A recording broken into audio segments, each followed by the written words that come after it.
안녕하세요. 최재권의 대출학교 최재권입니다. 오늘 여러분들과 같이 18번째 강의하고 있고요. 제가 이번에 얘기 드릴 것은 감정평가에 관련된 이야기를 드려보려고 합니다. 우리 손님이 오면 대출 상담도 해봤고요.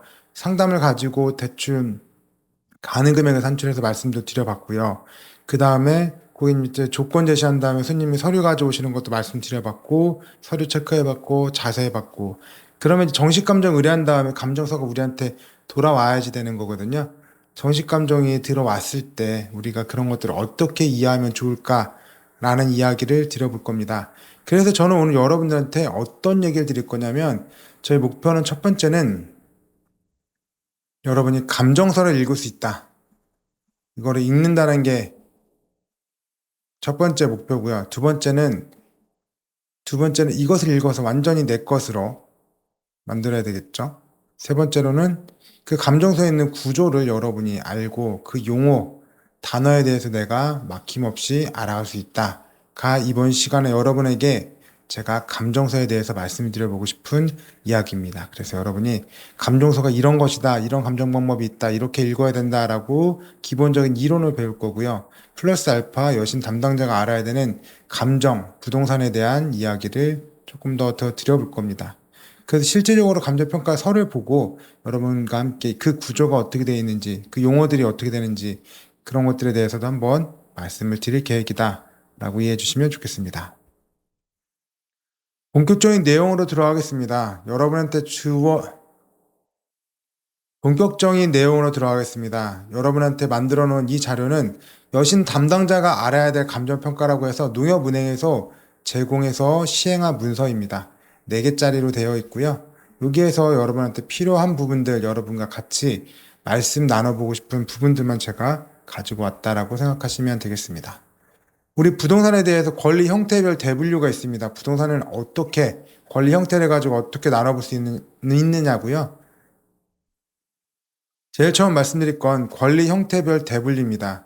우리가 부동산을 어떻게 나눠볼 수 있을 것이냐, 권리 형태로 볼 때 어떻게 나눠볼 수 있을 것이냐라는 얘기고, 토지도 있고, 건물도 있고, 집합 건물도 있습니다. 이렇게 해서 3가지로 구성이 되어 있다라는 얘기를 드려봅니다.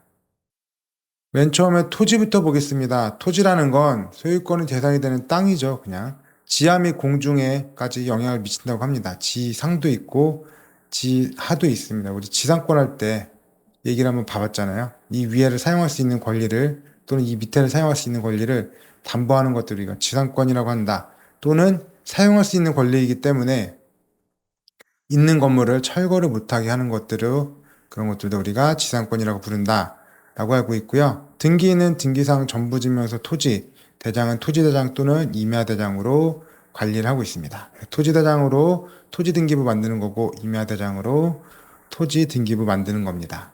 두 번째로는 건물이고요. 건물이란 토지에 정착하는 공작물 중에서 지붕도 있고 기둥도 있고 벽도 있는 이 3가지. 우리 건물할 때 토지할 때 말씀드렸네요. 토지. 만약에 토지에 가봤더니 건물이 있답니다. 건물로서 요건을 갖춘 게 있다. 그때 지붕과 기둥과 벽이 있으면 비바람이라도 피할 수 있으면 내부 인테리어가 안 되어 있더라도 건물로서 요건을 갖추고 있다라고 그때 한번 말씀을 드렸었는데 그 내용이 한번 더 나왔다라고 보시면 되겠습니다. 일반 건물은 집합 건물과 달리 사방 외벽이 있는 한 동 단위랍니다. 그래서 여기 땅 위에 건물이 이렇게 2동 있다라고 하면 첫 번째 건 1동, 두 번째 건 2동 이런 식으로 읽는다라고 보시면 될 것 같아요. 한 개의 땅에도 여러 개의 건물이 있을 수 있으니까 동으로 읽는다. 1동이다, 2동이다.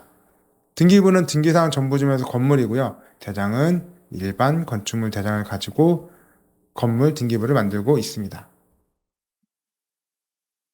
다음으로는 집합건물이고요. 집합건물이라는 건 101호, 102호, 103호를 각각 사고팔 수 있는 수개의 소유권의 객체로 사고팔 수 있는 그런 건물을 우리가 집합건물이라고 하고요. 집합건물은 한 동의 건물을 구분하여서 구분 소유할 수 있다. 우리 아까는 건물은 1동, 2동 이렇게 된다고 되어 있었는데 이걸 더 쪼개가지고 1호, 2호, 3호, 4호, 5호, 6호, 7호, 8호, 9호까지 이런 식으로 구분 소유할 수 있다는 측면에서 구분 건물이라고도 부른답니다. 집합 건물 또는 구분 건물이라고 얘기한다는 거죠. 집합 건물 한 객체, 각 호는 전유 부분, 공용 부분, 대지 사용권으로 구성되어 있다. 전유 부분은 우리 집, 순수한 집, 여러분 사는 아파트의 그 순수한 집의 면적 얘기하고요.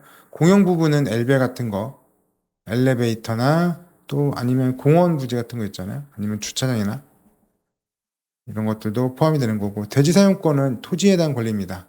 토지에 대한 권리, 땅 지분, 이렇게 얘기를 드려봤었죠. 그렇게 했습니다. 집합 건물은 그래서 건물과 토지가 함께 묶여져 있는 구조다. 등기는 부동산 등기법에 따라서 전유 부분 및 대지권이 표시된 등기사항 전부지명서 집합 건물로 되어 있다. 건축물 대장은 집합 건물 소유 및 관리 대장이 어쩌고저쩌고 하면서 집합 건물 대장 이렇게 있다고 해요. 이걸 가지고 등기를 만든다 라고 생각하시면 되겠죠. 우리가 알고 싶은 내용 가겠습니다. 감정평가는 방법이고요. 부동산의 가격을 산정하기 위해서 세 가지 측면에서 접근이 가능하다. 첫 번째, 대상 부동산과 유사한 부동산이 시장에서 얼마 정도에 팔리냐라는 걸 보는 거고요. 둘째, 대상 부동산을 현재 시점에서 다시 짓는데 얼마 정도 돈이 들어가느냐. 셋째, 대상 부동산을 이용해서 얼마만큼의 돈을 벌 수 있느냐. 이 세 가지 측면에서 부동산을 바라보고 있습니다. 그래서 이 세 가지인데 우리도 많이 하고 손님들도 많이 한 건 첫 번째, 세 번째 방법은 우리도 하고 그분들도 합니다. 예를 들어 설명드려 볼게요. 이 옆에 땅이 있었다고 볼게요. 여기 A씨의 땅이 있습니다. 이 땅이 너무 예쁘게 그려놨는데 하여튼 동그랗게 생겼다고 볼게요. 평당 한 400만 원 정도 하는 뭐 할까요? 대지 할까요? 대지라고 보겠습니다. 근데 이 옆에 바로바로 옆에 땅이 제 땅이에요. 제 땅은 뭐로 돼 있냐면 네모 반듯한 대지입니다. 그러면 저는 B고요. 여기는 A입니다.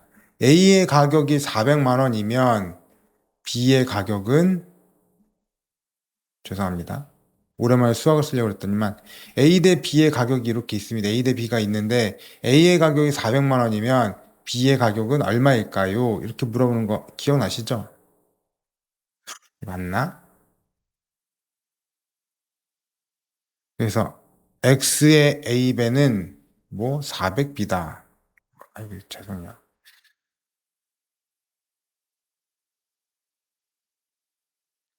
예시를 들어서 말씀드려 보겠습니다. 첫 번째, 시장성에 관련된 거 설명드려 볼 거고요. 여기에 A씨의 땅이 있었습니다. 평당 400만 원 하는 대지라고 볼게요.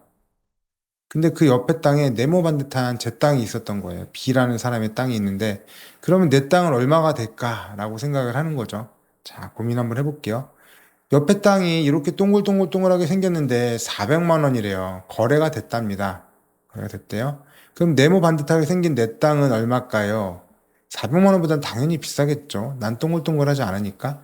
제가 저 땅이 400이면 내 땅은 600은 돼야 되지 않겠어? 이렇게 라고 생각할 수 있습니다. 뭐 그럴 수 있죠.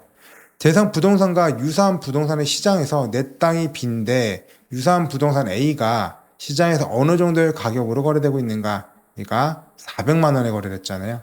이걸 보는 것들이 첫 번째 방법, 시장성의 방법입니다.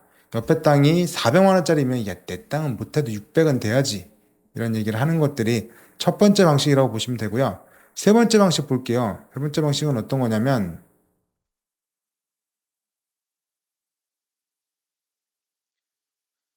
세 번째 방식, 대당 부동산을 이용해서 얼마의 수익을 얻을 수 있는가라고 하는데, 뭐 이런 것들은 상가에서 많이 쓰이겠죠. 제가 주언규라는 유튜브 채널을 봤는데, 이분이 상가 투자에 관련해서 얘기를 해주시더라고요. 상가 투자에 관련해서 얘기를 해주시는데, 제가 어떤 얘기를 들었냐면, 상가는, 상가의 가격은 월세에 의해서 결정이 된다, 이런 얘기를 했습니다. 그러면서 하시는 얘기가 우리가 위반 건축물이 있거든요.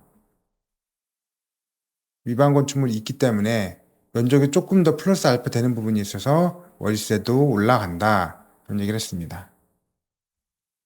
그렇게 올라갔기 때문에 월세가 올라가는 것에 따라서 가격도 올라갔는데 이게 코로나 시기였다는 거죠. 코로나 시기. 이게 월세로 한 3천만 원 정도를 버는 건물이라고 본다면 여러분이 돈이 되게 많이 있어요. 그럼 내가 아무것도 안 해도 은행에다 예금을 해놔도 한 3% 정도 볼까요? 3% 예금을 챙겨주는데 그 부동산에 대체해서 투자를 한단 말이죠. 그럼 내가 원하는 목표의 가격은 3%보다 수익률이 높았으면 좋겠죠. 그렇죠? 그렇게 될 겁니다. 얼마 정도의 목표 수익률을 볼 거냐? 한 4% 정도 나왔으면 좋겠다. 그래야지 부동산에 차 띄고 포 뛰고 해서도 좀 남는 게 있지 않겠냐? 지금 내가 월세 안 받고 그냥 은행 예금에도 3%는 받는데 투자하면 4% 이상은 받아야 되지 않겠냐? 이런 얘기를 했단 말이죠. 코로나 시기에. 그래서 월세가 3천만 원 나오는 부동산을 4% 목표 수익률을 보고 샀습니다. 얼마여야 되냐? 그러면 한 75억 정도 되나요? 아닙니다. 75억까지는 아니고 7.5억이면 되겠네요. 7억 5천 정도 주면 연에 3천 원. 아유야, 한참 잘못 계산했구나.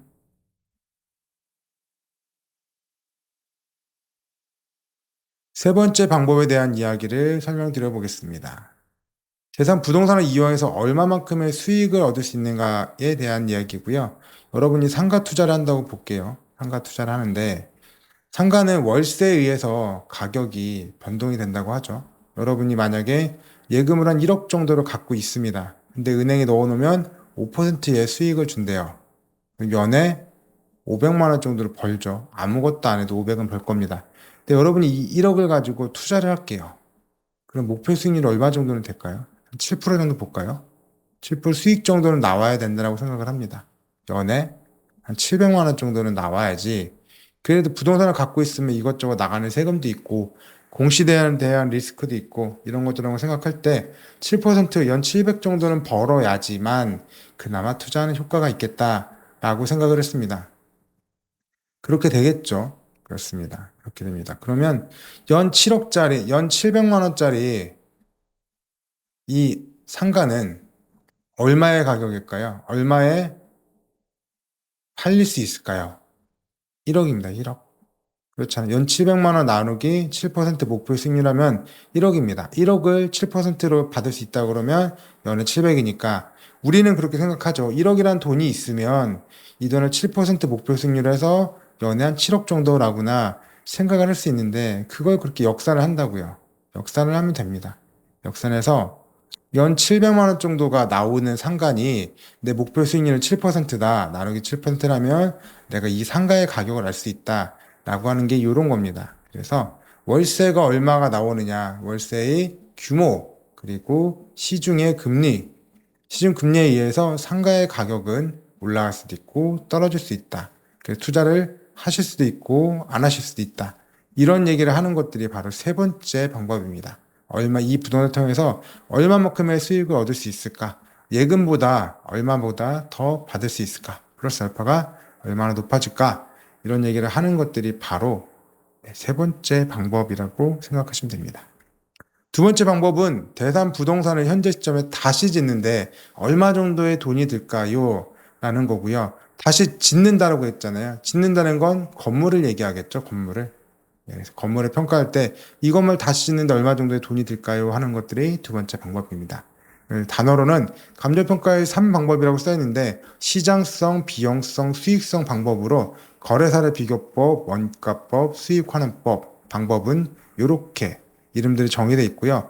거래사례 비교법 중에서 우리가 제일 많이 쓰는 거는 표준지 공시지가법이라고 합니다. 표준지를 기준으로 해서 시점 수정 뭐 여러 가지 요인들을 수정해 준 다음에 가격을 평가하는 것들을 우리가 거래사례 비교법 중에 하나인 표준지 공시지가법으로 부른다. 언제 쓰느냐? 토지에도 쓰고 집합 건물에도 쓴다. 두 번째 원가법이고요. 건물을 다시 짓는데 신축하는데 얼마 정도의 돈이 들어갈까요? 라고 보는 거고 제조대 원가는 진짜 신축 단가입니다. 하지만 이게 오늘 당장 만들어진 건물은 아니잖아요. 한 10년 정도 사용했다. 그러면 감가상각이라고 해서 돈이 빠졌을 겁니다. 얼마 정도로 10년 정도 썼으니까 가격이 떨어졌을 거예요. 그런 부분을 반영해서 하는 것이 건물에 대한 평가법, 원가법이다.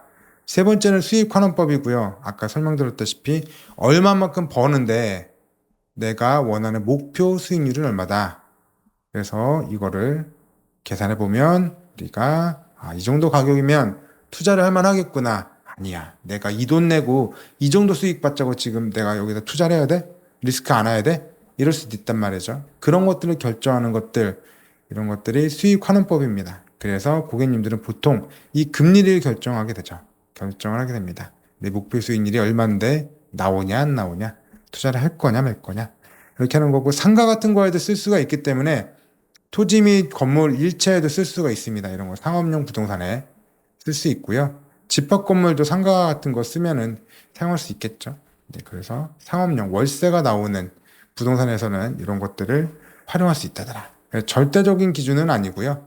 금액이 크면 거래사례 비교법, 원가법, 수익환원법 모두 다 잘 조합을 해서 사용하는 경우도 봤습니다. 그래서 이게 대략적으로는 이렇게 되지만 무조건은 아니다. 절대적인 건 아니다. 라는 얘기 드려보고 다음 슬라이드로 넘어가 보겠습니다. 부동산 유형별 감정평가 방법 적용 말씀드리는 거고요. 토지와 건물이 있으면 기호 1번 토지는 거래사례 비교법의 일종인 공시지가 기준법에 의해서 산정을 한다. 그래서 아까 표준지를 기준으로 평가를 한다라는 거고요. 건물은 원가법, 다시 짓는데 얼마 정도의 돈이 들었냐 봐가지고 두 개를 합치면 그거를 가격으로 인정을 한다 라는 얘기를 하고 있습니다. 집합 건물은 전유 부분의 공유 부분의 건물 부분과 대지 사용권인 토지 부분을 일체로 해서 거래사례 비교법 또는 수익환원법으로 산정할 수 있는데, 거래사례 비교법 뭐냐? KB 시세 생각하시면 됩니다. 101호, 102호, 103호 거래가 됐잖아요. 이런 것들이 거래가 됐으면 내 층 201호인 우리 집은 얼마 정도 되겠다 라고 하는 것들이 거래사례 비교법, 수익환원법은 얼마 정도 수익, 월세가 나오느냐 이런 부분을 보고 수익률을 감안해서 투자를 하겠다 말겠다, 투자의 가부를 결정하는 것들을 수익환원법이라고 생각하시면 됩니다. 그래서 실제적으로 어떻게 하는지도 보겠습니다. 공시지가 기준법에 의한 토지의 시장 가액, 공시지가 기준법이라고 써놓고 표준지 공시가로 봅니다. 일단 표준지가 뭐냐? 표준지 공시지가는 나라에서 1월 1일 날에 특정한 목적을 가지고 공시를 하는 겁니다. 이거를 가지고 뭐 여러 가지에 쓰이지만 개별 공시지가에도 쓰이고요. 뭐 지금처럼 감정할 때도 쓰이고 이렇습니다. 그래서 표준지 공시지가는 감정평가법인에서 감정사가 1월 1일 기준으로 평가를 해놓습니다. 대표성이 있는. 우리 동네에 표준지가 이렇게 되게 많이 있거든요. 대표성이 있는 것들을 가지고 표준지를 이렇게 하나씩 선정을 하게 됩니다. 그럼 이거랑 비슷한 것들을 개별 공시지가로 하던가 아니면 평가할 때 쓰인다 라고 보시면 될 것 같아요. 말이 나온 김에 우리 표준지 공시지가 하나만 사이트에서 볼게요. 사이트는 지금 말씀드리겠습니다. 네이버에서 표준지 공시가로 검색하면 나오고요. 표준지 공시가격 알림이라고 있습니다. 제가 살고 있는 경기도 수원시 권선구 구운동에 있는 거 한번 봐볼게요. 저희 동네는 구운동은 아닌데 가서 보면 구운동에 이렇게 번지별로 이렇게 있고요. 여기가 지목이 대지라고 있고, 대지가 이렇게 되게 많으냐라고 보면 어디에 있느냐, 우리 동네가 같은 동네에서도 어디에 있는 것들이 표준지냐 이런 것들이 나오기 때문에 그렇습니다. 그래서 이용 상환은 주거, 기타, 상업으로 쓴다, 여기는 상업용으로 쓴다, 여기는 농지로 쓴다, 이런 식으로 나와 있어요. 주변 환경도 있고 현재 쓰는 용도도 있고 앞으로 쓰일 용도 지역도 있고, 도로가 땅이 어떻게 생겨 있느냐, 도로가 어떻게 생겨 있느냐 이런 것들을 보고 나라에서 기준이 되는 기준점들을 딱딱딱 찍어서 1월 1일자 기준으로 만들어 준 겁니다. 그리고 여기서 평가 기초자를 눌러보게 되면 왜 이 땅을 가지고 이렇게 평가를 했는지도 알려주고 있어요. 2023년에 99만 원, 2024년에 101만 6천 원 했는데, 눌러보면 주위에 뭐 도로명 주소 어떻게 되어 있는지, 지리적 위치가 어떻게 되어 있는지, 환경, 용도, 지구, 용도, 지역 이런 식으로 해서 왜 이렇게 했는지에 대해서 하나하나 알려주고 있습니다. 얘는 참고 사료로 거래 사례가 있습니다. 자연녹지 지역에 2017년도에 뭐 계약이 됐나 봐요. 130만 5천 원에 이렇게 거래된 게 있어가지고 이런 것들을 기준으로 우리가 표준지를 산정을 했다. 그래서 감정평가사들이 이런 것들이 평가 기초가 되도록 만들어 줍니다. 그래서 동네마다 되게 다양하게 있어요. 많이 있죠. 여기도 구운동만 하더라도 지금 쭉 내려왔는데 무려 3페이지까지 갑니다. 표준지는 그 지역마다 동네마다 필요한 용도에 따라 딱딱딱 찍어놨기 때문에 굉장히 많이 있습니다. 이걸 가지고 우리가 평가에 활용한다라고 보시면 되겠습니다. 그래서 그 표준지 공시지가 1월 1일자 만들어 놓은 것들을 기준으로 평가를 한다고 보면 되고요. 여기서 시점 수정, 지역 요인, 개별 요인, 그 밖의 요인 등을 종합 참작해서 다음과 같이 토지 단가를 결정합니다. 적용 단가는 이거인데 이 앞에 표준지 공시지가 283만 원에서 요거랑 6 하니까 이렇게 됐다는 거예요. 즉 283만 원에서 생각을 해보면 283만 원이 시작입니다. 근데 시점 수정을 해요. 뭐냐? 얘는 표준지 공시지가는 1월 1일인데 시점 수정 감정평가는 요때는 한 8월 20일 정도라고 볼게요. 그러면 이미 7개월 이상 시간이 지났잖아요. 7개월하고 20일이 지난 시점이기 때문에 1월 1일자하고 가격이 똑같을 수가 없어요. 그 사이에 가격이 조금 올랐을 수도 있고 조금 떨어졌을 수도 있습니다. 그런 부분들을 반영하는 게 시점 수정이고요. 얘 같은 경우에 0.4% 정도 올랐다라고 보는 거네요. 그래서 시간 차이가 있기 때문에 그 시간 차이를 보정해 주는 게 시점 수정이다. 지역 요인은 이 표준지가 속해 있는 지역과 담보평가하는 지역이 똑같냐 다르냐인데 지역 요인은 항상 같아야지 됩니다. 다른 동네 아까 제가 구운동이라고 설명을 드렸는데 그 옆에 뭐 권선동 할까요? 권선동에 있는 뭐 평가를 한단 말이죠. 권선동의 걸 평가하는데 구운동의 걸 갖다 써요. 이런 건 안 되는 거잖아요. 그렇기 때문에 지역 요인은 항상 같다. 이런 얘기를 말씀드려보고 개별 요인이 있습니다. 우리 아까 A씨의 땅은 동그랬고요. 제 땅은 B씨의 땅은 네모 반듯했습니다. 누가 더 좋아요? B씨가 좋겠죠. A씨의 땅은 이렇게 생겼습니다. 하지만 B씨의 땅은 동그랗게 생겼어요. 그러면 A씨의 땅이 좀 더 좋을 것 같아요. 근데 잘은 모르겠네요. 근데 이렇게 된다고 해서 개별적인 요인이 땅 모양도 있겠고요. 그 다음에 햇볕도 있고 뭐 도로가 될 수도 있죠. A씨의 땅은 이렇게 붙어 있는데 반해서 B씨의 땅은 넓게 붙어 있다. 그럼 무조건 B씨의 땅이 좋을 거니까 도로도 있고 뭐 행정 요건도 있고 그래서 A씨와 B씨의 땅을 나누는 조건들이 되게 많습니다. 그런 것들을 다 감안을 해봤더니 표준지 대비해서 내 땅은 마이너스 한 15% 떨어진다. 그래서 0.855% 정도로 평가를 했고요. 여기까지를 하면 표준지에서 시작해서 시간이 얼마가 지났니, 동네가 어떠니, 그리고 땅의 모양이 어떠니, 개발 허가가 가능하니 불가능하니, 햇볕이 잘 드니, 뭐 도로 전면이 어떻게 되느니 이런 땅들에 대한 개별적인 평가를 하는 것들이 여기까지 해서 우리는 개별 공시가라고 부릅니다. 개별 공시가가 프로그램을 써서 만들긴 하는데 대략 이런 식으로 만들어진다고 해요. 이런 식으로 시작해서 개별 공시가를 하면 되는데 우리는 이것만 하는 것들이 아니잖아요. 우리 지금 뭐 합니까? 뭐 하냐면 담보 평가예요. 왜 하냐면 대출하려고 대출용으로 담보 평가를 합니다. 그렇다고 보면 이 개별 공시가대로 하면 의미가 없겠죠. 가격이 너무 낮을 겁니다. 시세하고 괴리가 있을 거예요.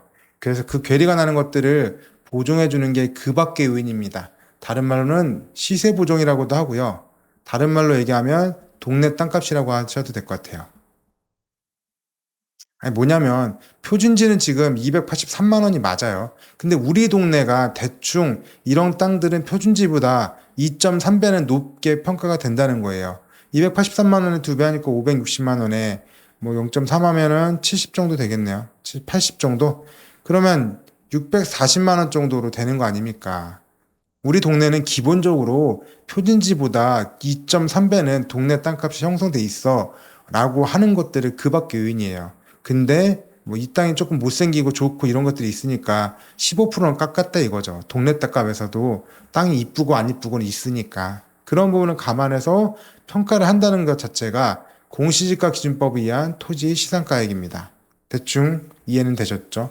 표준지를 기준으로 해서 네 땅이 좋아 내 땅이 좋아를 평가를 합니다. A, B를 가지고 평가를 해서 그래 네 땅이 더 좋아 아니군요. 반대네요.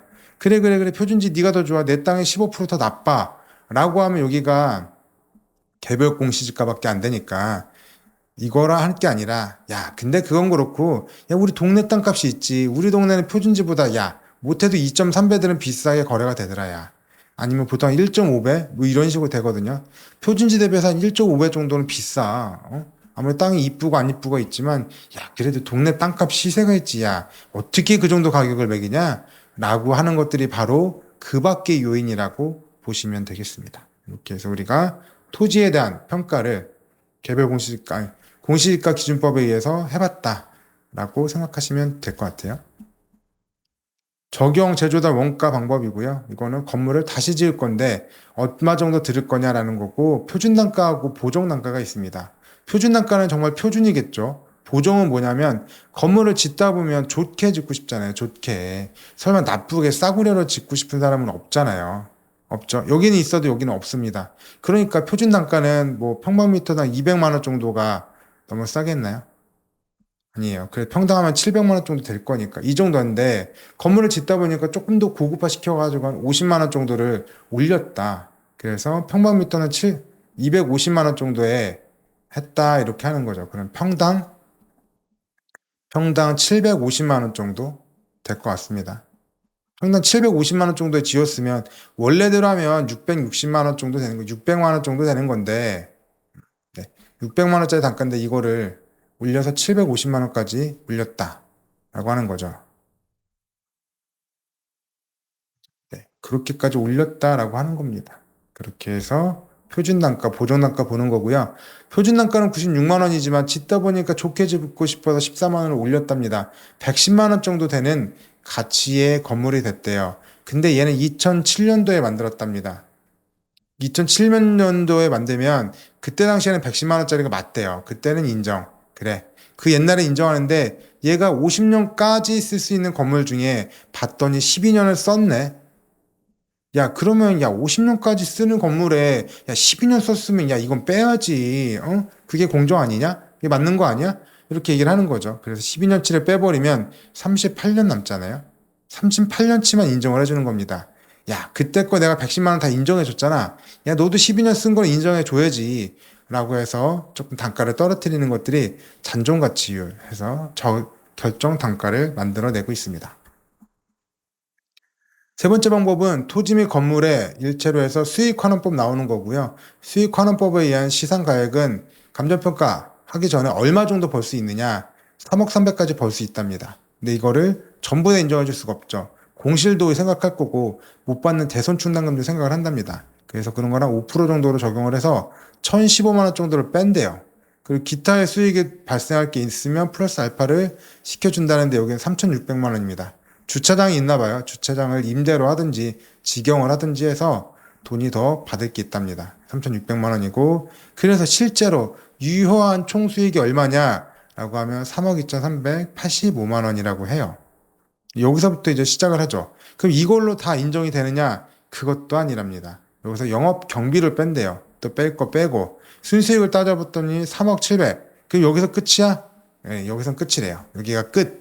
순수하게 수익을 잡아놓고요. 이거저거 해서 공실도 생각하고 영업 경비도 생각하고 순수하게 가져갈 수 있는 돈이 3억 7백인데 내 목표로 한 수익률은 5%라 이거예요. 지금 금리가 3.5%다. 3.5%인 시대니까 난 5% 정도 되면 투자할 의향이 있어. 또는 6% 정도까지는 봐야 되겠어. 라고 하는 거죠. 그래 나누기 5%라면 61억 5,300만 원이라는 가격이 나온답니다. 우리는 61억 5,300만 원을 가지고 5%짜리 예금을 하면 1년에 3억 정도 이자가 나온다라고 보통 생각을 하는데요. 투자를 하시는 분들은 그래 3억 정도를 나온다고 하면 그래 목표 수익률이 5%니까 그러면 가격이 61억 5,300만 원 정도 되겠다라고 이렇게 생각을 하신다는 거죠.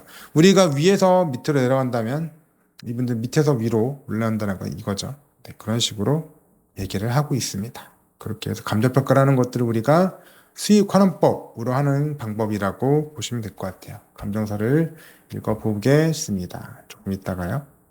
다음으로는 여신 담당자가 알아야 될 감정평가 두 번째 내용입니다.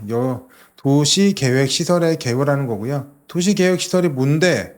라고 하면 도시에는 불특정 다수 공공이 이용할 수 있는 특정한 시설이 필요한데 이런 것들을 도시 기반 시설이라고 하고요.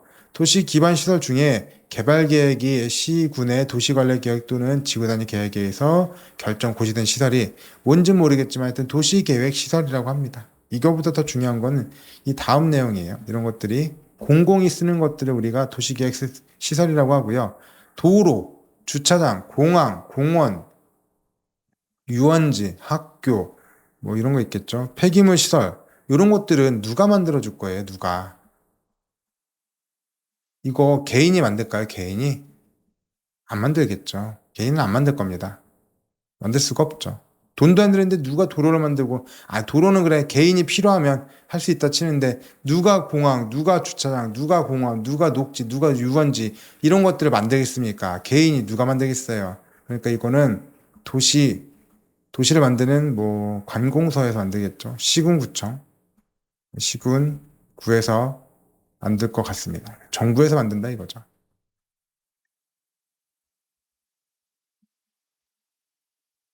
도시계획 시설에 따른 행위 제한과 토지 소유자 보호 제도인데 여러분 같으면 앞으로 도로로 보상이 나올 땅인데 거기다 건축 허가를 나겠어요?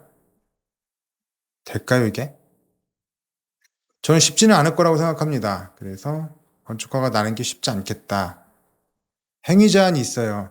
결정 고시 이후 앞으로 도로가 나온다, 보상을 해줄 거라는 계획을 했다. 우리가 이렇게 된 경우에는 그 계획 시설이 아닌 건축물의 건축이나 공작물의 설치 불가입니다. 즉, 이 땅은 도로로 만들어질 거니까 여기다 건물 짓지 마. 신축이 안 된다는 거죠. 그러다 보니 토지 소유자 입장에서는 내 땅인데 네가 뭔데 내 땅을 내 마음대로 써가지고 임대를 받겠다는데 당신이 뭔데 왜 그렇게 하는 거야? 라고 얘기를 하는 거죠. 하지만 뭐 일단은 그래서 가격이 떨어질 수밖에 없다. 이런 얘기를 하고 있습니다. 그래서 우리가 앞으로 그래서 우리가 이 결정 고시되는 이런 것들을 뭐라고 할까요? 아까 제가 도로 얘기 드렸는데 도로에 뭐 만들어질 거다. 이런 얘기를 좀 드려봤는데요. 우리 이런 것들을 뭐라고 얘기하냐면 뭐 지형도에다가 또는 지적도에다가 선을 그었다. 이렇게 표현을 합니다.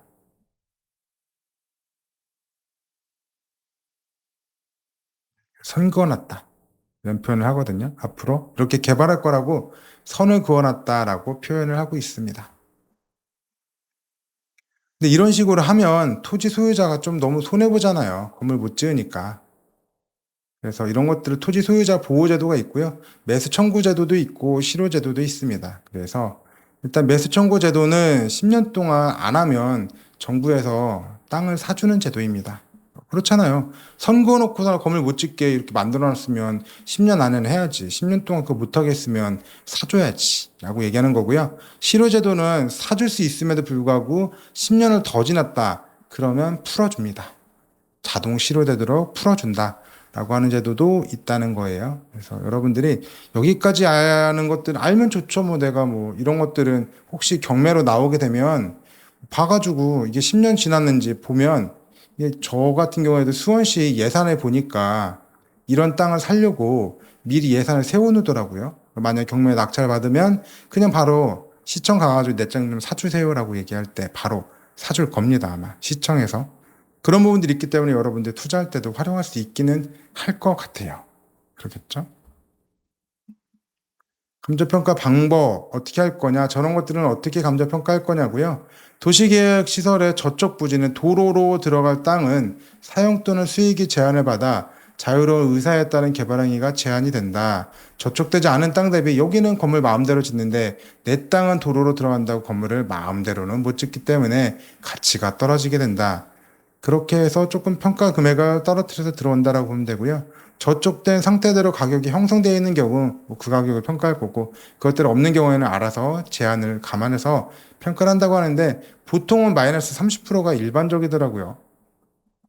뭘 해도 다 30% 정도라고 생각을 합니다. 이것도 그렇고 저것도 그렇고 30%씩 까서 들어온다라고 생각해 주시면 될 것 같아요. 감가율이라고 있는데 실제적으로 얼마를 깔 거냐인데 여러분이 네이버 가서 토지가격 비준표라고 하면 만들어 놨습니다. 어디 동네에 비교표라고 하시면 돼요. 비교표.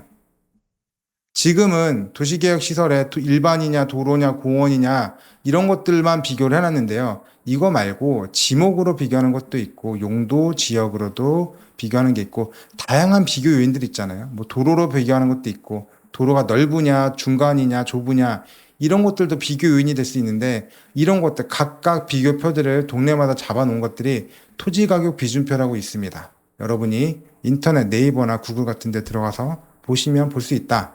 그래서 일반적인 일반적인 이런 것들이, 일반적인 땅들이 지목이 도로로 바뀌면 마이너스 30% 까먹는 거고요.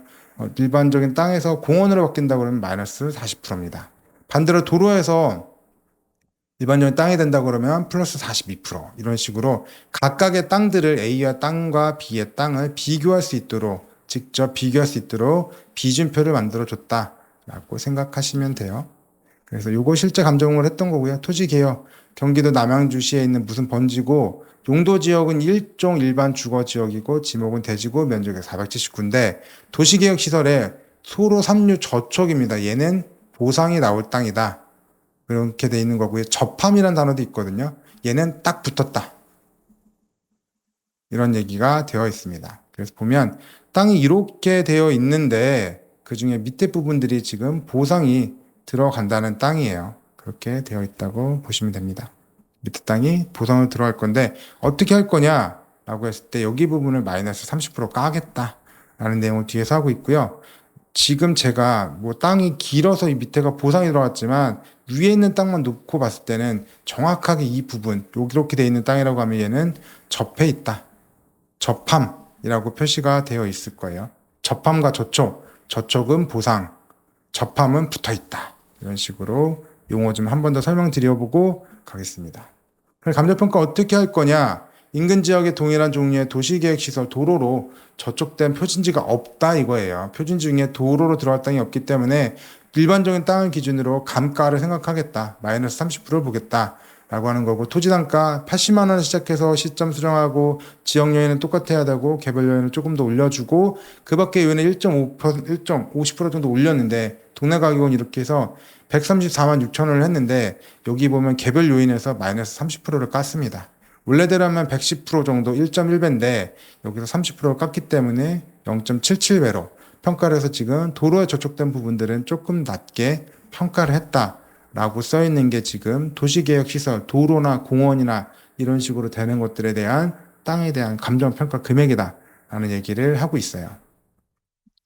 담보 취득할 때는 어떻게 해야 되는 거냐, 어떤 건 조심해야 되냐라고 했을 때 도시개혁 시설에 저촉되지 않은 잔여 토지가 있을 때 한 필지 토지 중에 일부가 도로로 들어가고 나머지 도로로 들어가지 않는 경우 원칙상 도로로 들어가는 부분은 그 제한을 감안해서 평가를 합니다. 마이너스 30%라고 생각을 하고요. 저촉되지 않는 부분은 정상적으로 100%로 평가를 아까 했죠. 제가 다 도시개혁 시설을 도로로 듣기 편하라고 바꿔서 읽어드리고 있는 겁니다. 저촉되지 않은 부분이 면적이 과소해서 단독 효용 가치가 없거나 한 필지 전체가 전촉되는 경우에는 전체를 저촉된 것으로 평가한다 라고 되어 있는데 이거는 뭐 내용이 어렵진 않아요. 땅이 이렇게 되어 있는데 이 밑에가 다 들어가고 남아있는 땅이 얼마 안 돼요. 총 100평짜리 땅에 여기 남아있는 게 10평밖에 안 됩니다. 그러면 이걸 어떻게 평가할 거냐. 여기는 마이너스 30% 깠어요. 그러면 10평짜리로 혼자 쓸 수 있냐? 단독으로 쓸 수 있느냐? 10평짜리의 건물 못 짓잖아요. 그러면 이거는 단독 효용이 없습니다. 얘나 쓸모는 똑같은 거죠. 건물을 못 지으니까. 그래서 얘도 위에 있는 것도 마이너스 30% 시켜서 전체를 다 싸게 평가를 하겠다라는 내용을 하고 있습니다. 다음으로는 맹지 얘기 드려볼 거고요. 맹지는 지적도 상에 공로, 도로가 접한 부분이 없는 토지를 말합니다. 라고 하고 있고요. 맹지라고 합니다. 토지는 건물의 건축 등을 통한 개발 가능성이 그 가치를 구성하는 주요 요소다. 여러분, 땅은 왜 필요해요? 농사 지으려고도 필요하지만 거기다가 건물 지으려고 필요한 거 아닙니까? 건물을 못 짓는 땅이다. 절대 농지다. 여러분 같은 경우에는 여기다 열심히 투자하고 싶을까요? 절대 농지를 싸서 언젠가는 천지개벽이 되면 비싸질 거니까 그래 그렇다고 하면 모르겠지만 이게 바로 개발해서 땅가격 올릴 수 있느냐 그런 거는 아니잖아요. 그렇다고 보시면 됩니다. 그래서 건축법상에 대지가 될 수 없기 때문에 그 가격이 떨어지게 되어 있다. 맹지는 정당한 권한을 이용해서 해당 토지에 접근할 수 있는 통로가 확보되지 않는 한, 즉 도로로 쓰겠다는 동의서가 없는 한 공로에 접하는 토지 대비 감가 요인이 있다. 가격이 떨어진다. 가격이 낮다. 이런 얘기를 하고 있죠. 맹지의 예시 도해고요. 맹지가 어디냐? 얘는 땅에 붙어 있습니다. 도로에 붙어 있고 얘도 붙어 있고 CC 땅도 붙어 있고 DC 땅도 붙어 있는데 자료형 부지는 여기서 들어가면 되죠. 얘 같은 경우에는 맹지다. 맹지의 종류는 뭐 그냥 맹지도 있고 다 맹지긴 하죠. 1번, 2번, 3번인데 지적도상의 맹지랍니다. 가봤더니 도로가 있어요. 이렇게는 현황 도로를 추인 이걸 도로로 인정을 받아가지고 건축 허가가 가능하다고 합니다. 지적도상에는 도로가 있다고 나와 있지만 갔더니 없어져 버렸어요. 지적도상의 도로에 접했으나 현황 도로 이용이 불가능한 경우는 도로를 복구하면 된답니다. 근데 지적도상에도 맹지고 현황으로도 맹지다라고 하면 도로 개설을 통한 건축 허가를 받아봐야 되겠다라는 얘기를 뒤에서 바로 드려볼게요.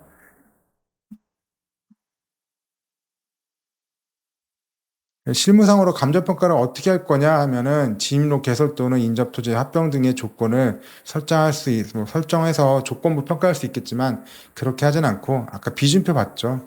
가격 대비해서 원래 큰 도로랑 중간 도로랑 하면 마이너스 8% 정도, 조그만 도로를 한다면 마이너스 17% 정도 이런 식으로 떨어지고 맹지라고 하면 마이너스 33%, 3분의 1의 가격으로 떨어진다. 3분의 2의 가격으로 떨어진다. 이런 식으로 동네마다 가격 비교표를 다 있기 때문에 여러분들이 이런 걸 보셔도 되는데 일단은 기본적으로 30% 정도 깎아서 들어올 것이다. 이런 것들은 전문 감정평가 법인에서 해줄 것이다. 여러분이 생각하시면 됩니다. 참고로 맹지를 탈출하는 방법이고요. 어떻게 하면 맹지를 탈출할 수 있을까에 대한 얘기를 하고 있는데 도로 개설을 통한 탈출을 하시면 됩니다. 맹지와 연접한 공로, 나라에서 만들어준 도로에 접하는 토지의 일부를 매입해서 사도 개설 절차를 득하면 됩니다. 맹지는 자료형 토지와 유사한 가격 수준의 땅이 되겠죠. 쉽죠? 내 땅이 뒤에 있는 땅인데 공로에 접하면 토지, 앞에 사람 땅이 이렇게 있다고 볼게요. 그럼 내가 이 사람의 땅을 요만큼 사겠다는 겁니다. 이 앞에 사람의 땅을 사가지고 이렇게 들어가게 되면 아까 봤던 자료형 부지잖아요. 자료형 토지로 되기 때문에 그 정도의 유사한 가격 수준이 되는 건 맞지만 사도 개설을 위한 토지는 시장 수준보다 높은 가격에 매입할 수밖에 없을 것으로 유사한 땅보다는 조금 저가다. 이 땅을 사는데 이게 부르는 게 값 아니냐요. 부르는 게 값이기 때문에 아무래도 이 가격은 조금 떨어지게 되어 있다라고 봅니다. 그냥 자료형 부지보다는 조금 싸게 팔 수밖에 없다. 사도 개설 부지를 매입해서 도로가 개선하는 방법 외에도 연접한 도로, 국어, 제방 등의 다양한 점용 허가를 득한 후 도로를 개선하는 것도 있다. 이거를 용도를 바꿔서 하는 거거든요. 그러니까 국어 점용 허가를 국어예요. 이렇게 물이 조그맣게 흐르는 또랑들을 우리가 국어라고 하는데 그 위에를 내가 사용하겠다고 허가를 받으면 됩니다. 이런 것도 보통 농어촌 공사에서 관리를 하더라고요. 가서 내가 이 땅을 쓰겠다. 국가에다가 사용료를 내고 쓸 수도 있습니다. 그러면 우리가 이거를 도로로 쓸 수도 있겠다라는 얘기를 드려보고요. 인접토지 합병을 통한 탈출입니다. 난 뒤에 있는 땅이고 앞에 있는 땅이 있다 그러면 두 개를 합쳐버리면 맹지가 아닌 게 되지 않겠냐. 합병까지 했으니까 이게 한 땅이 되니까 맹지가 아닌 게 되지 않겠냐라는 얘기를 했고요. 토지를 매입해서 맹지를 탈출하는 방법으로 맹지가 연접토지와 더불어 도로에 접한 토지가 됩니다. 사도개설 부지를 매입해서 맹지를 탈출하는 방법에 비교해서 합병을 통한 탈출은 자료형 토지가 되는 것은 피할 수 있다. 그렇게 되겠죠. 여기는 진입로 만들어서 들어가서 뒤에 있는 것보다는 하필하면 땅이 훨씬 더 커지고 한 테니까 자료형 토지가 되는 것은 피할 수 있겠다. 다만 시장 논리상으로는 맹지 소유자가 맹지 아닌 토지를 매입하는 경우보다 맹지가 아닌 토지 소유자가 맹지를 매입해서 이용 면적을 증가시키는 경우가 더 일반적이다. 라고 길게 써놨는데 이 내용이죠. 이 앞에 있는 땅이 있고요. 뒤에 내가 맹지가 있습니다. 여기 앞에는 A, 뒤에는 B라고 볼게요. 옛날에는 앞에 있는 땅도 1,000원이었고 뒤에 있는 땅은 900원 정도로 가격 차이가 많이 없었다고 볼게요. 근데 시간이 한 30년이 지났습니다. 어떻게 됐을까요? 1,000원짜리 땅이 한 얼마였을까? 30년이니까 30배만 할까요? 3만 원 할까요? 그럼 3만 원 올라갈 동안 이 900원짜리 땅은 얼마로 됐을까요? 30배까지는 안 되고 한 15배 할까요? 15배면 얼마야? 9, 14. 13,500원인가? 이 정도쯤 되겠죠? 네, 그럴 겁니다. 네. 이렇게 정도로 가격이 큰 차이가 나기 때문에 웬만하면 이 앞에 있는 땅이 비싸단 말이죠. 이분이 돈이 없어도 대출을 받아서라도 이 B의 땅을 살 거 아니에요. 이 B에 있는 땅이 A에 있는 땅을 사려면 얼마나 비싸게 돈을 주고 사겠습니까? 솔직하게 얘기를 하면 A의 땅은 얼마나 비싸겠어요. B의 땅은 솔직한 얘기로 A가 아니면 B의 땅은 크게 쓸모가 없잖아요. 맹지니까. 하다못해 내가 사도로 쓰라고 동의를 해줘야 되니까 이 땅이 그나마 의미가 있잖아요. 그런 게 없다면 B 땅으로는 가격이 떨어질 수밖에 없습니다. 그러니까 A가 협상력이 월등하게 높겠죠. B가 월등하게 낮을 거고요. 네, 그런 식으로 생각해 보시면 되겠습니다. 다음으로는 산지와 임야에 대해서 설명을 드려볼게요. 산지와 임야 똑같은 얘기네요. 산지, 임야, 농지 이거에 대해서 설명드려 볼 거고요. 산지에 대해서 먼저 말씀드릴게요. 임야는 산지법에서 보존산지냐 아니면 준보존산지냐 둘 중 하나밖에 없다고 해요. 그래서 보존산지는 임업을 위해서 보존을 하거나 공익을 위해서 보존이 필요한 산지를 보존산지라고 하고 준보존산지는 이게 아닌 것들은 우리가 준보존이라고 합니다. 즉 보존은 필요 없다. 그래서 개발 허가도 행위도 가능하다. 이런 얘기를 하고 있는 거고요. 농지는 지적법상의 지목의 전답 과수원인 경우에 이것들을 우리가 농지라고 합니다. 라고 생각하시면 되고요. 다음으로는 농지의 구분은 농지법에는 농업진흥구역 내에 농지가 있고요. 그다음 농업진흥구역 외에 농지가 있습니다. 그래서 농업진흥구역도 있고 농업보호구역도 있다고 하네요. 이렇게 해서 농업진흥구역, 농업보호구역에 있는 농지들은 우리가 절대농지라고 봐야겠죠. 농사를 지으라고 하는 동네니까 그렇고요. 이런 거 외에는 절대 농지는 아닙니다. 농지를 취득하기 위해서는 소유 자격이 필요하고요. 농업인만 가능하다고 합니다. 요즘 뉴스 보니까 경자유전의 원칙이라고 하던데 농사를 짓는 사람만 밭을 가지고 있을 수 있다. 뭐 이런 뜻이었다고 해요. 경자유전은. 근데 일단은 농업인이 되어야지만 농지를 취득할 수 있다고 해요. 다만 도심이나 주말체험 용도 목적으로 300평 이하로 할 때는 농업인이 안 되셔도 할 수 있다. 농지 취득 자격 증명원이 필요합니다. 농업인인지 확인을 해야 되기 때문에 농지 취득 자격 증명원을 해야 되고요. 소유권 이전할 때 필요의 서류로 정하고 있습니다. 그리고 농지할 때 설명을 드렸는데 농업 경영계획서를 써가지고 가서 신청을 하면 농지증을 나온다고 해요. 그래서 하시면 되고요. 요즘에는 온라인 정부24에서도 인터넷으로 신청이 가능하니까 그렇게 받아보시면 될 것 같아요.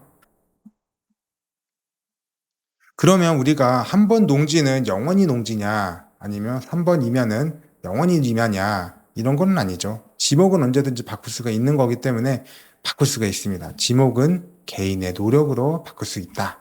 라는 얘기를 첫 번째 드려보고요. 산지를 산지 아닌 걸로 바꿔서 쓰는 것들을 우리가 전용 허가라고 합니다. 산지의 형지를 대지 같은 걸로 바꾸는 것들을 우리가 산지 전용 허가라고 하고요. 산지를 전용한다는 것만 허가받는 거기 때문에 건물을 건축하기 위해서는 건축 허가 또 개발행위 허가 이런 것들을 별도로 받아야 된다라고 보면 됩니다. 여기는 없지만 우리가 산지를 대지로 바꿔서 건물을 지으려고 할 때 뭐를 해야 되냐면 산지 전용 허가를 받고요. 그 다음에 토지에 관련해서 개발행위 허가를 받습니다. 그리고 건물을 짓겠다고 건축 허가를 받게 돼요. 근데 보통 개발행위 허가와 건축 허가를 같이 받게 되는 경우가 있습니다. 여기는 두 단계로 나뉘거든요. 또 개발행위 허가가. 개발행위가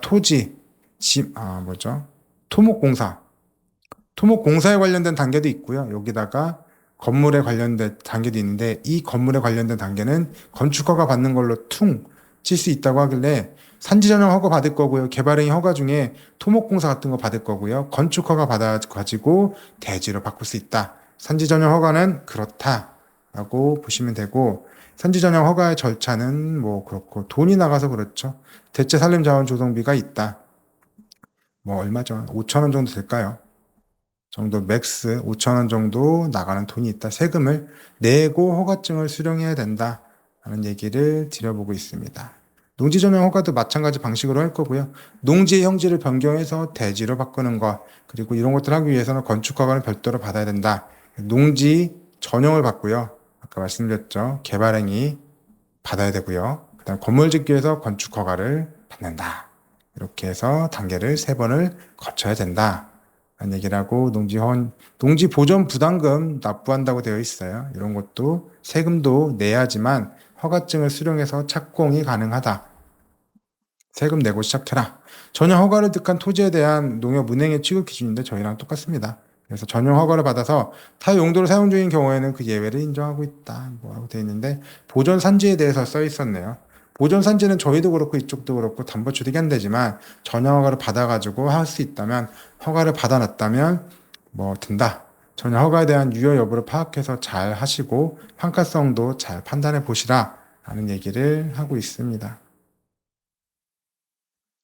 네, 오늘은 영상 여기까지 해서 강의 마치도록 할 거고요. 제가 오늘 말씀드렸던 거는 감정서를 어떻게 봐야 되느냐, 감정평가하는 방법들 말씀드렸잖아요. 옆에 땅이 200만 원짜리 땅이면 나는 400만 원짜리 땅이다 라는 얘기를 드려봤고, 건물 다시 지으려면 돈이 얼마 정도가 들어가느냐에 대해서도 말씀드려봤고, 이거 돈 이 정도 벌 거면 이 정도 버는데 얼마 정도의 가격으로 책정이 될 거냐 라는 얘기도 드려봤습니다. 감정평가하는 방법 3개 말씀드려봤고, 그리고 표준지에서 시작해서 시점 수정, 지역 수정, 개별 요인 수정까지 하면 개별 공시지가라고 설명을 드렸고, 동네 시세를 반영하기 위해서 기타 요인으로 보정을 하고 있다.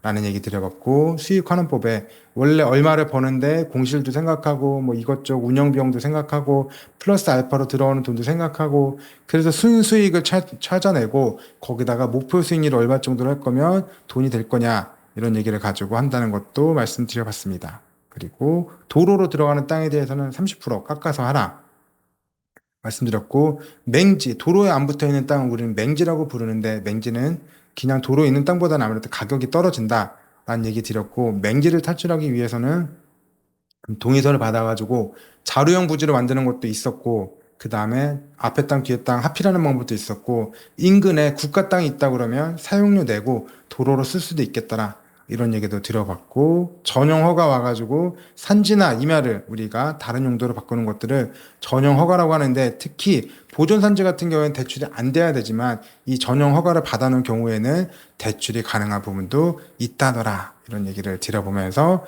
허가를 받는데 전용 허가 받을 때 한번 세금 한번 내야 될 거고, 개발행위 허가, 토목공사 하는데 한번 허가 또 받을 것이고, 그 다음에는 개발행위 허가 중에 건축 허가가 있고, 진짜로 건물 짓는다고 건축법상의 건축 허가가 있는데 그 2개는 묶어서 한 번에 또 받는다. 농지를 대지로 바꿔서 건물을 짓기 위해서는 총 3번의 그런 허가를 받아야지 된다 라는 얘기까지 드려가지고 이번 시간 채워봤습니다. 여신 담당자로서 여러분이 꼭 알고 가셔야 되는 감정평가에 대해서 말씀을 드려봤고요. 시간이 조금 부족해가지고 여러분들이랑 실제로 감정평가를 읽어보는 걸 할 거거든요. 근데 이거는 부록처럼 제가 영상을 만들어 드리도록 하겠습니다. 정규 강의는 그냥 넘어가고요. 부록처럼 우리가 토지에 관련된 감정평가를 직접 보고, 아, 이런 내용들이 있구나, 이런 구조로 되어 있구나 라는 것들 여러분들 한번 읽어보도록 할게요. 네, 다음 영상에서 다시 뵙겠습니다. 들으신다고 정말 고생 많으셨습니다. 감사합니다.